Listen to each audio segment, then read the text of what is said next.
Bonsoir chers supporters, bienvenue sur RODM Catchers TV. Donc ce soir, on reçoit Ramzi, Iman et Patrick pour parler des RODM Girls. Donc bonsoir à tous. Ramzi, on va commencer par toi puisque je pense que tu es à la base de la fondation de l'équipe. Donc comment est née justement les RODM Girls? Et je pense c'était en 2010. J'ai commencé comme animateur sportif à Buursport de Bruxelles. Je travaillais dans les écoles primaires et là, j'ai découvert pas mal de filles qui jouent au foot.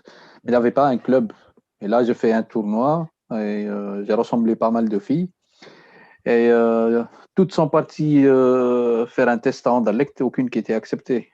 Et là, j'ai parlé avec les parents. Et on a commencé avec un club de garçons, Jeunesse Molenbeek. Et après 2 ans, le nombre de filles a doublé et on a voulu encore augmenter le nombre de filles, mais ce n'était pas possible avec le club. Et là, on a fondé le club FC Molenbeek Girls à l'époque. C'était juridiquement pas possible au nom de RWDM. Et c'était moi, ma femme et encore d'autres personnes qui étaient à la base, que la plupart sont toujours au comité. Et là, voilà, si je me rappelle très bien, j'ai commencé avec 2 filles et aujourd'hui, on a plus que 300. Donc, on a passé par toutes les étapes. Et on a presque toutes les catégories d'âge. Et le RWDM Girls, c'est le plus grand club en Belgique avec plus que 300 filles. C'est pas mal, ouais. C'est vrai que c'est pas mal. Et toi, Iman, comment a commencé justement ton aventure chez les RWDM Girls? Moi, j'ai commencé dès le début. C'était aussi en 2010 quand Ramzi venait donner des cours de football pendant les pauses de midi à l'école. Et vu que je jouais déjà au foot à l'école avec mes frères, parce que j'étais joueur de foot, j'ai bien aimé et j'ai rejoint le club. Moi, je n'ai pas été faire test en Anderlecht, comme ça, vous le savez. Directement rejoint en 2010. Ok. Et du coup, ça fait combien de temps que tu y joues là? Donc, ça fait 2010, Maintenant, 2020, ça fait 10 ans que je joue et aussi je suis entraîneur depuis 5 ans. Ok, cool. Et toi, Patrick, du coup, supporter très présent. Ça a commencé comment ton aventure chez les RWDM Girls et comment t'es arrivé justement à être supporter? Non, ouais. En fait, les filles, bon, au départ, bon, j'y croyais pas, hein. Je suis honnête avec toi. C'est des supporters qui m'ont dit, écoute, viens voir les filles, les masques. Je n'étais pas fort emballé au début. Puis, j'étais voir un match et là, je suis tombé directement sur le charme, hein. Donc, la technique chez les filles, c'est incroyable. Déjà, à l'époque, on avait déjà pas mal une grosse équipe avec Sakina, Islaine, Islaine, qui donnait du beau jeu. Et une fois que tu vois un beau jeu comme ça, tu te dis, tu es obligé de revenir. Donc, et depuis là, bon, voilà, j'étais là présent à tous les matchs. Donc, et je serai toujours là à tous les matchs aussi. C'est cool ça, c'est cool. C'est important, je pense aussi. Non, franchement, le soutien je fais un appel aux supporters qui ne croient pas au foot féminin, mais il faut venir voir pour le croire, en fait. Ouais, c'est ça, c'est clair. Ouais, moi, c'est vrai que ça m'est arrivé aussi d'aller voir quelques matchs de foot féminin. En fait, il n'y a pas tellement de différence, hein. C'est juste dans la tête, quoi. Mais bon, voilà. Ouais. Du coup, Ramzi, tu parlais effectivement du début et justement que que le club a vraiment pris une ampleur avec 300 filles qui participent justement. J'ai évidemment vu aussi que le club a un rôle social clé et participe à pas mal de projets. Est-ce que tu peux parler un petit peu des projets qui ont eu lieu au sein du club et même les projets à venir? Donc, je pense que le club se base sur 2 grands piliers, donc le sportif et le social. Donc, on est sur Molenbeek obligé de travailler ce rôle-là parce que voilà, tu as plein de filles qui n'ont pas la chance de jouer au foot, qui découvrent le foot un peu plus tard. D'abord, toutes les filles sont acceptées. Donc, il n'y a aucune fille qui vient s'inscrire au RWDM Girls et on le dit non, ton niveau il est plus bas ou ça va pas. C'est qu'on a 2 ou 3 différents niveaux. On a les récréatifs, on a les débutantes, même on a une équipe de mamans, on a le futsal, et ce qui fait que toutes les filles peuvent accéder à faire leur sport favori. Et ce qui fait qu'on a beaucoup de demandes.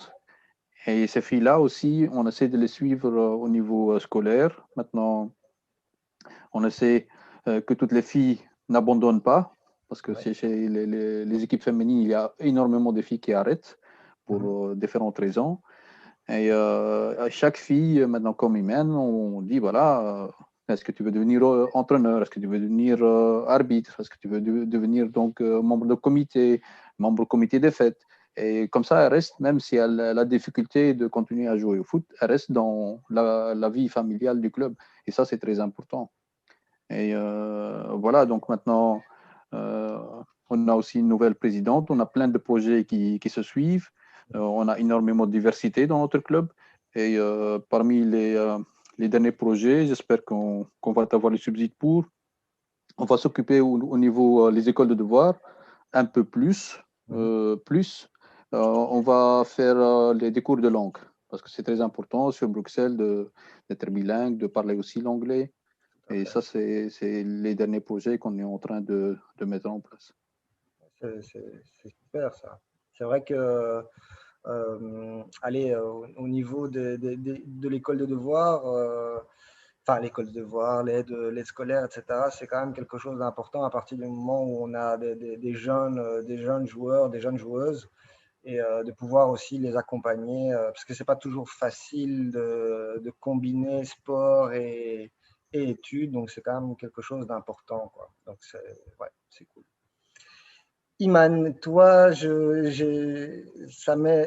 me semble, hein, mais je suis quasiment sûr que je suis tombé sur une émission où tu avais participé sur BX1 et j'avais vu également que tu avais été une des porte-étendards du projet Cruyff. Est-ce que tu peux parler un petit peu de ce projet qui a lieu?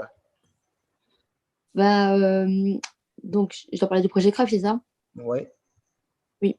Donc, en fait, le projet Cruyff, c'est qu'en fait, il y a un Cruyff Court. C'est un terrain de foot un peu différent que les autres terrains de foot que tu vois dans les parcs. C'est un terrain de foot où on fait des activités en semaine pour les jeunes du quartier, pour les faire sortir chez eux et en se basant sur les 14 règles de Johan Cruyff. Donc, avant ça, on a été sur une formation en Hollande d'une semaine pour aller donner un entraînement à la manière de Cruyff, comment comment créer un groupe, etc. Comment aller avec des enfants qui sont en difficulté, etc. Comment créer des projets avec eux, des tournois. Et maintenant, on est sur le Cruyff. Maintenant, moins qu'avant, avec le Covid, on ne peut pas trop se rassembler. Ouais, bien sûr, mais chaque semaine, des entraînements et on organise des tournois avec les jeunes en Hollande, etc. On les fait sortir un peu de Molenbeek. C'est ça. Ouais, mais du coup, Projet Cruyff, alors c'était à la fois, c'était pour tous les enfants, quoi. C'est pas uniquement pour les filles. Les enfants, il est situé près du Martens. Ouais. Donc, pour les enfants qui viennent de ce quartier-là. En plus, c'est important quand même pour la commune de Molenbeek, même si parfois elle a une image négative, il y a quand même pas mal de choses intéressantes qui s'y passent, quoi. Donc ça C'est ça, aussi. ouais. Ok, c'est cool ça. Et toi, Patrick, donc tu étais supporter, RWDM, RWDM Girls.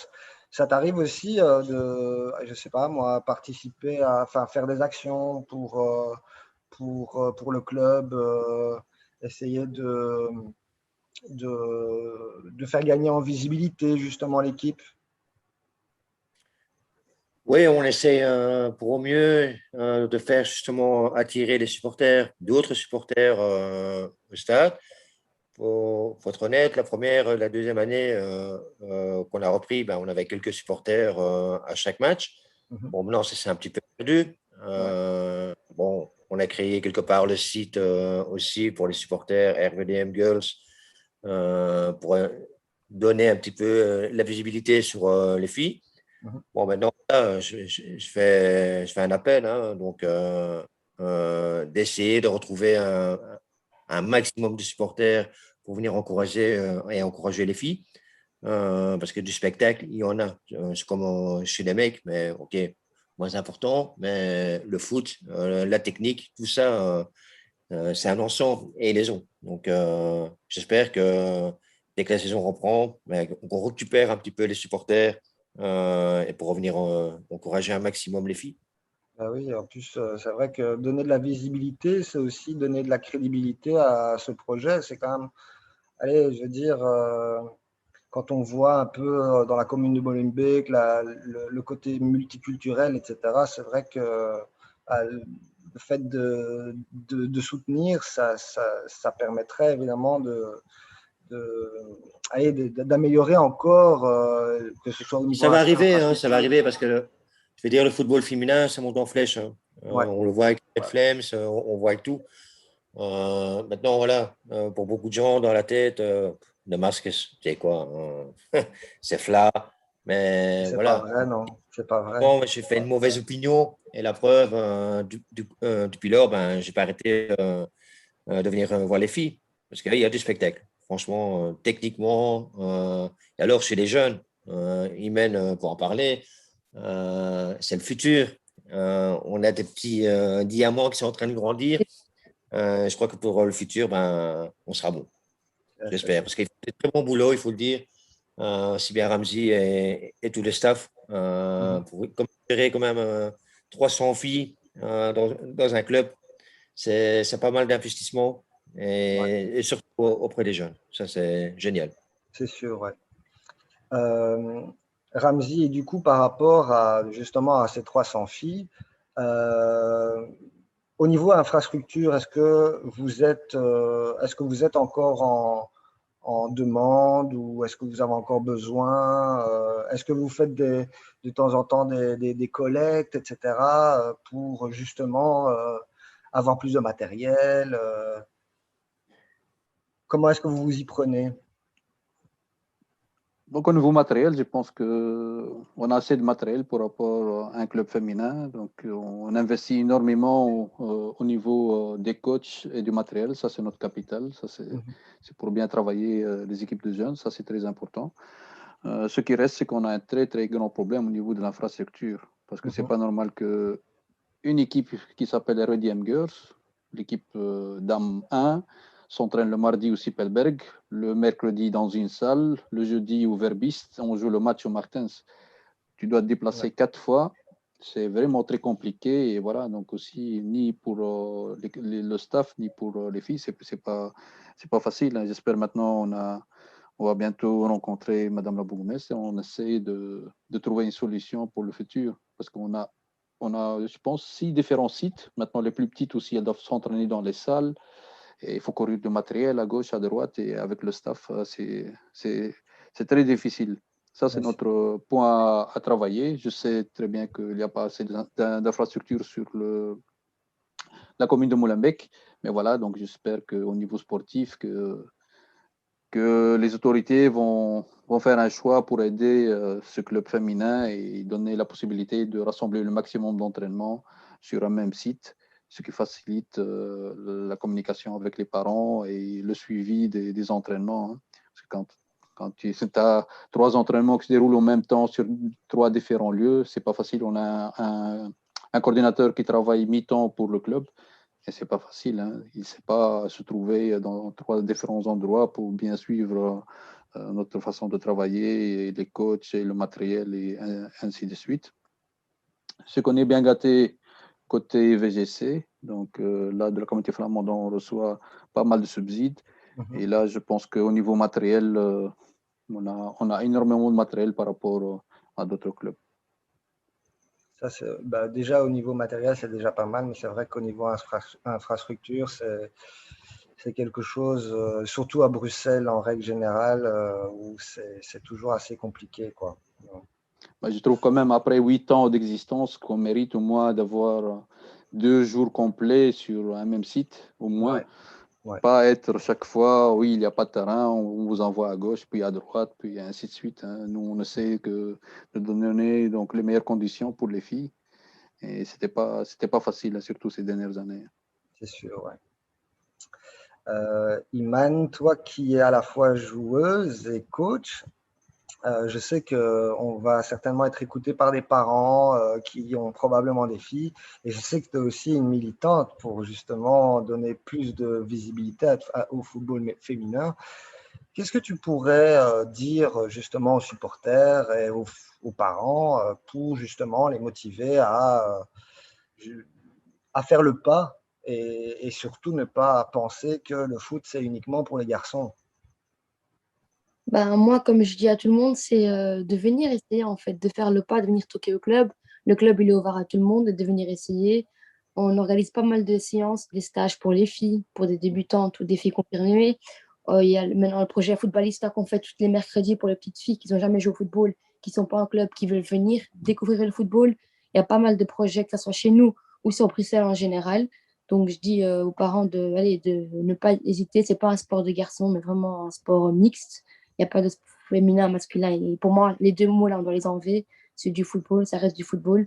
Et surtout, à cet âge-là, c'est des enfants. Donc, faites le pas, n'hésitez pas. Vous êtes les bienvenus chez nous, en tout cas. C'est sûr. Mais c'est vrai que c'est important aussi, comme tu dis, de gommer un peu masculin, féminin. Je suis d'accord, moi je l'utilise aussi, hein, mais ça reste du football, quoi. Peu importe qui le pratique, ce sont les mêmes règles. Voilà, donc c'est vrai que c'est important aussi à le dire.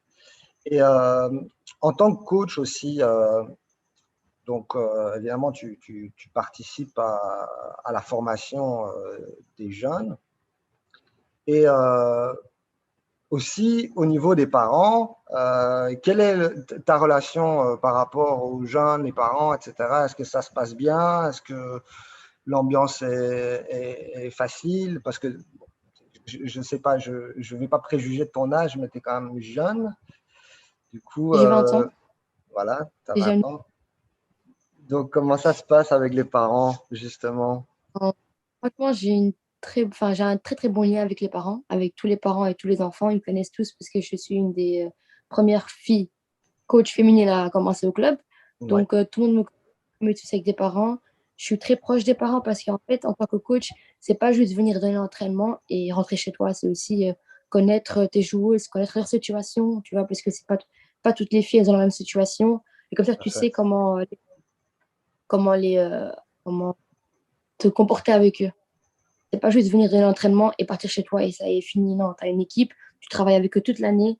Donc, le but, c'est que tu ailles chercher plus loin et tu ailles creuser plus loin et voir la situation familiale aussi, de t'approcher des parents pour voir comment est-ce qu'ils vivent, s'ils ont la vie facile ou pas. Un peu t'approcher, un peu rentrer dans leur vie pour un peu savoir comment te comporter avec eux. Parce que tu ne veux pas te comporter avec chaque fille la même chose. Il y a des filles qui sont plus difficiles que d'autres, donc il faut Mhm, aller creuser et savoir quoi du comment. Donc moi, je suis quelqu'un qui est beaucoup ami avec les filles, mhm. mais sur le terrain, je sais très bien qu'il faut travailler. Hein. Donc strict et cool à la fois. Mais c'est ça, c'est vraiment, même en tant que coach, tu as vraiment un rôle social, quoi. C'est aussi, ça, c'est quand même important. Ouais.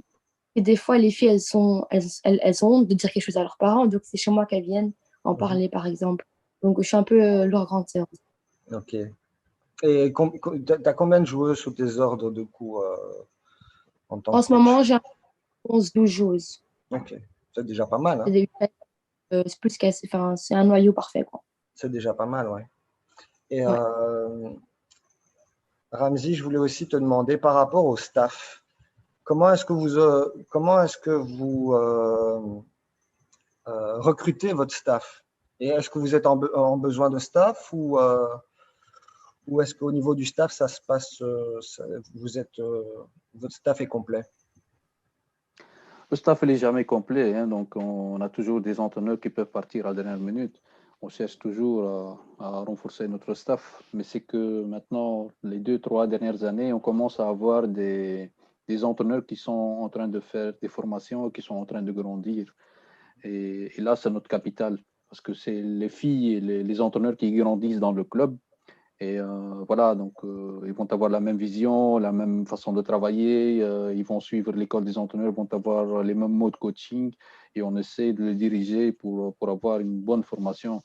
Parce que maintenant, les U9 d'aujourd'hui, elles vont être beaucoup plus fortes que les U16 d'aujourd'hui parce qu'elles vont avoir une meilleure formation et des meilleurs entraîneurs.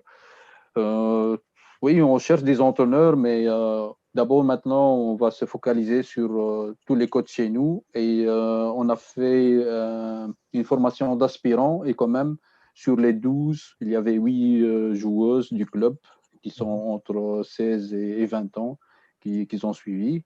Je pense maintenant, avec Imen, on a la 6e ou la 7e fille qui vient d'avoir son brevet C. Okay. C'est déjà pas mal pour un club féminin. Et c'est que le début. Hein. Maintenant, espérons dans les années à venir, on va compter d'abord sur nos filles qui grandissent et tous les coachs qui sont ouverts pour le football féminin sont les bienvenus. Maintenant, je parle généralement surtout pour les jeunes. Pour l'équipe première, c'est un peu plus compliqué de trouver des coachs qui ont les qualités, qui ont les diplômes, qui ont l'expérience et peuvent travailler avec les filles parce que c'est un autre monde. On ne peut pas parler à un garçon comme on parle avec une fille. On ne va pas attendre les mêmes attentes. Il faut avoir des expériences. Et malheureusement, on a eu quelques coachs qui ont échoué ou qui ont eu très difficile pour s'adapter par rapport au football féminin. J'espère maintenant on a trouvé un coach pour l'équipe A qui travaille très bien et qui est diplômé, qui est quand même coach à l'école des entraîneurs. Et voilà, donc on va essayer de construire, d'avoir un staff complet. Aussi, on a M. Stitou Ahali qui est occupé avec le scouting et le futsal. On a une équipe qui joue en D1 futsal aussi, il faut le dire. Et c'est tout un ensemble. Hein. Le staff, ce n'est pas Ramzi qui est manager et directeur sportif seulement. Il y a un coordinateur de jeunes et il y a tout un staff. Et maintenant, on a aussi un kiné, et on a un vidéo-analyste et ainsi de suite. On essaie de faire un très grand staff et toutes les personnes qui veulent renforcer ce staff-là sont les bienvenues. Mais c'est important. Mais d'abord, on compte. Oui, mais le plus important, on essaie aussi de construire avec le maximum de nos filles. Quand même, quand tu vois 6, 7, 8 joueuses qui deviennent des entraîneurs, il y en a qui sont entraîneurs stagiaires, donc qui sont help trainer, comme on dit ça, adjoints. Entraîneur adjoint, ouais. Entraîneur adjoint. Et voilà, ils vont apprendre, puis ils vont reprendre une catégorie.